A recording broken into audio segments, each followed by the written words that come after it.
Hello, नमस्ते, प्रणाम दोस्तों। मैं मंजूगिरी अपने मंजूगिरी 89 यूट्यूब चैनल पर आप सभी का बहुत बहुत स्वागत करती हूँ। और मैं आप सभी के बीच आज एक सोहर गीत लेकर आई हूँ। गीत बहुत प्यारा है फ्रेंड। सुनना जैसा लगे कमेंट में ज़रूर बताना कि गीत हमारा कैसा है। अगर हमारा गीत अच्छा लगे आप सभी को तो हमारा भी सपोर्ट करना, आशीर्वाद बनाए रखना। द्वारे से आवेला देवराया आंगनवा में ठाड़ बाए हो, भौजी जामुने भोजन माँ के साध का हाउ रुचिया पाने हो। भौजी जामुने भोजन माँ के साध का हाउ रुचि आपने। द्वारे से आवेला देवराया आंगनवा में ठाड़ भाई हो, भौजी जाऊने भोजन माँ के साध का रुचिया पाने हो। भौजी जाऊने भोजन माँ के साध का रुचि आपने हो। सोवत रहले हिरन हिरनिया बेनिया काई हो। हिरना आवत बाटे राम के बहेलिया, तो हई मारी डरी आई हो।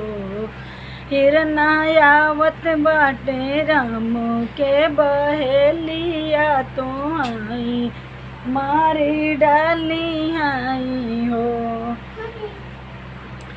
हिरना आवत एक बान गईले, दूसर बान तीसरे में हिरन बाने हो।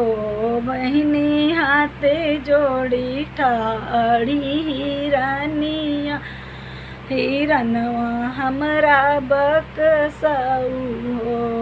बहिनी एक बान गईले, दूसर बान तीसरे हिरन बान हो। बहिनी हाथे जोड़ी ठाड़ी हिरनिया, हिरन मोरा जीनी मारा हो। बहिनी हाथी जोड़ी ठाड़ी हिरनिया, हिरन के हमरे जीनी मारा हो।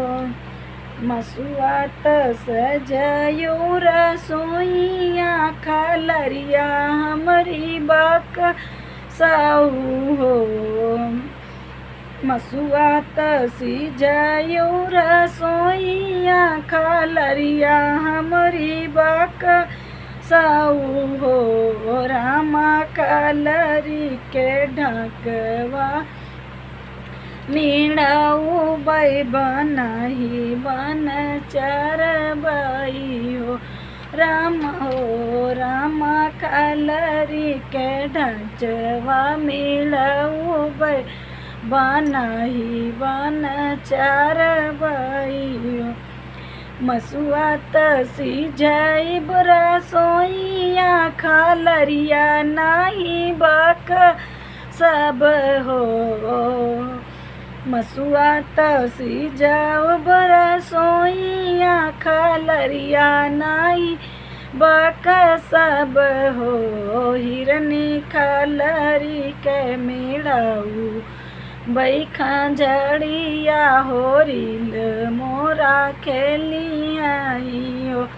हिरनी खलरी के मिलाऊ बई खंजड़िया, होरिलवा हमरा खेली आई हो।